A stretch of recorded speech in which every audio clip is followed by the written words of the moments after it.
Қуанасың сен де. Қуанамын мен де. Қайырлы күн балалар. Тамаша, жарайсыңдар. Орындарына отыра қойыңдар. Кәне отыра қойың. Қыс мезгілі екенін қайдан білдіңдер? Дала қандай? Суықтан? Қар дұрыс айтады. Жарайсыңдар. Қар балалар. Жыл мезгілде қандай кішкене? Қыс, көктем, жаз, күз. 4 жыл мезгілдері бар е? Қазір жылдың қай мезгілі? Қыс. Тамаша. Қыста балалар. Айлар үндеріне кіріп ұйықтайды екен, қысқы ұйқыға кетеді. Ал біз қыстап қалатын құстарға жем шашып тамақ береміз. Қыста балалар қалай киінеміз? Қалың киінеміз, тоң киеміз, етік киеміз. Әр жыл мезгілдің өз ерекшеліктері бар екен. Қыс мезгілі аяқталғанда бізге көктем мезгілі жақындайды.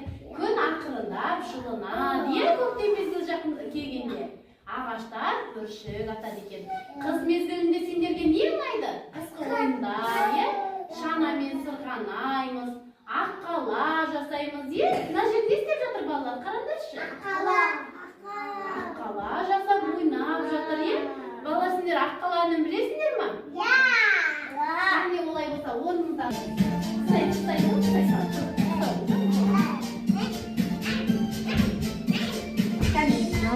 Топалан, жасап алды аққала, аққаланың қасында, ата-енең мақтаған.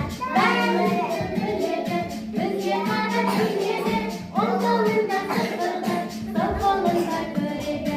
Бәрі біледі, бізге қарап күледі, бір қолында сыпырғы, бір қолында көреді. Жынға көмірге, сәбір нұры көрінген, ауызы бар ағаштан, кертегі бар.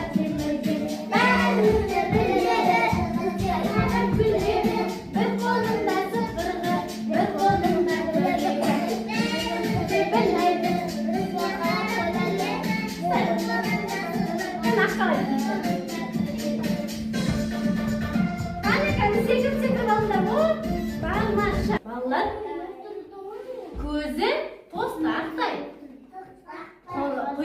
құлағы ұзын, бірақ өзі өте қорқақ. Ол қандай аң деп ойлайсың? Қандай аң? Қоян, Алихан, тамаша, жарайсыңдар. Балалар, біз өткен сабақтарда түлкі мен қоян ертегісін сендерге оқып берген болатынмын. Кәне есіңізге бір түсірейікші балалар. Түлкі мен қоян ертегісі. Балалар, бүгінгі ертегіміз түлкі мен қоян. Ертеде үлкен орманда көп аңдар өмір сүріпті. Сол аңдар қыс мезгілінде түлкі өзіне үйшікті мұздан жасап алыпты. Ал қоян болса үйшікті өзіне ағаштан жасапты. Осылайша қоян мен түлкі қыстай дос болып көрші тұрыпты. Қыс мезгілі аяқталып, соңғы айларында түлкінің үйі еріп кетті. Себебі қыстың соңғы айында көктем мезгілі жақындағанда қар, мұз барлығы ериді. Түлкінің үйі еріп, құлап қалыпты. Өз үйі құлап қалған түлкі қоянға барыпты. Қаттайда қоян бар.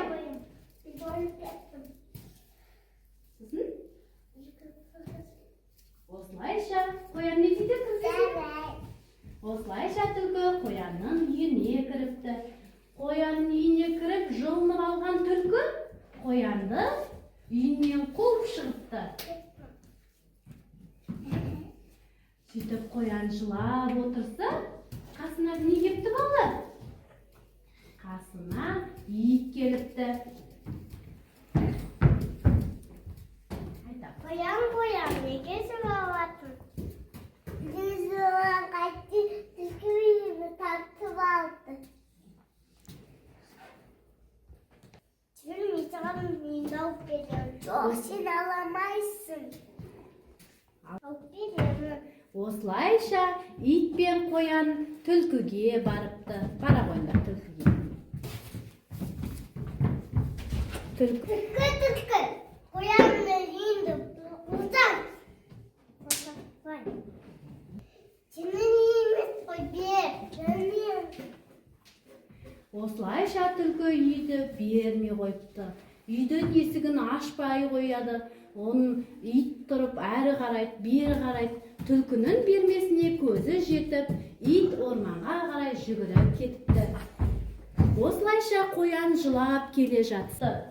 Koyan sana ne? Не болды? Tıkıyım tatlı vardı. Deme sana. Yok sen alamazsın. Benim. Осылайша түлкінің үйін қағады. Koyanın bosa bassın. Koşaklar. Неге ол сенің? O senin nasıl oyun? Şimdi. Осылайша түлкі үйді де босатпапты, есігін де ашпапты. Қасқыр әрі қарайды, бері қарайды. Үйді бермесіне көзі жеткен қасқыр орманға қарай кете барыпты. Бір уақытта қоян тағы да жылап келеді. Енді қайттым, қайда барып күн көрдім деп. Бір кезде қоян не болды деп айтады. Koyan ne oldu? Tıkıyımda tatlı vardı. Жүр, мен саған алып беремін. Осылайша аю мен түлкі, қоян түлкіге барыпты. Түлкі, қоянның үйін неге алып алдың? Босат кәне. Koşaklar. Неге? Ол сенің үйің емес қой, ол қоянның үйі ғой. Осылайша түлкі қоянның үйін аю барса да бермей қойыпты. Қоян жылап келе жатса, алдынан қоян. Айта бересің. Ben koyan ne oldu? Tıkıyımda tatlı vardı. Yok yiyeyim alırım. Yok sen alamazsın. Қасқырға да бермейді. Kaskatağa demedi, avuktağa demedi, ayıdağa demedi. Şimdi de alamazsın. Жүріңдер. Gönder. Шөп шабамын. Şöp şabam. Түлкіні Gönder de tamam. Koyanım. Үйін бермесе, Birisi. түлкіні де Gönder de. шабамын. Çok tamam, çok tamam, çok tamam. Қатты тақсы, түлкіні іздеп табамын. Айта, түлкі. Benim de tamam. Қазір шығам. Шалғыннан қорыққан түлкі, қазір шығам деп, тонын киіпті, аяқ киімін киіпті де, қоянның үйінен шығып, орманға қарай жүгіре кетті.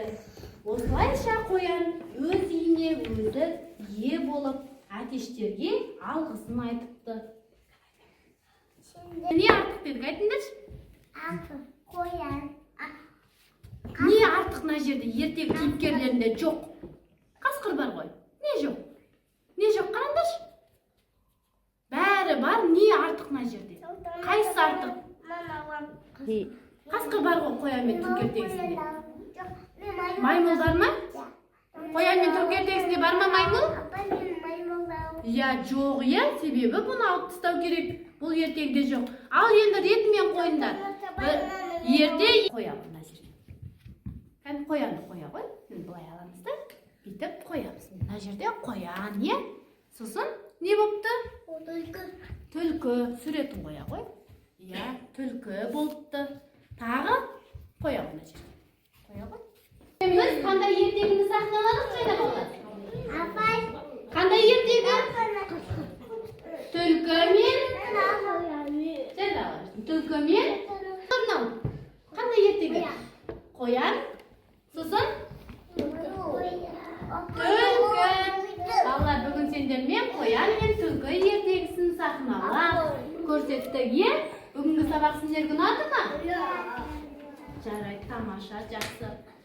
Сонымен балалар, ертегі түсінікті ма? Не туралы?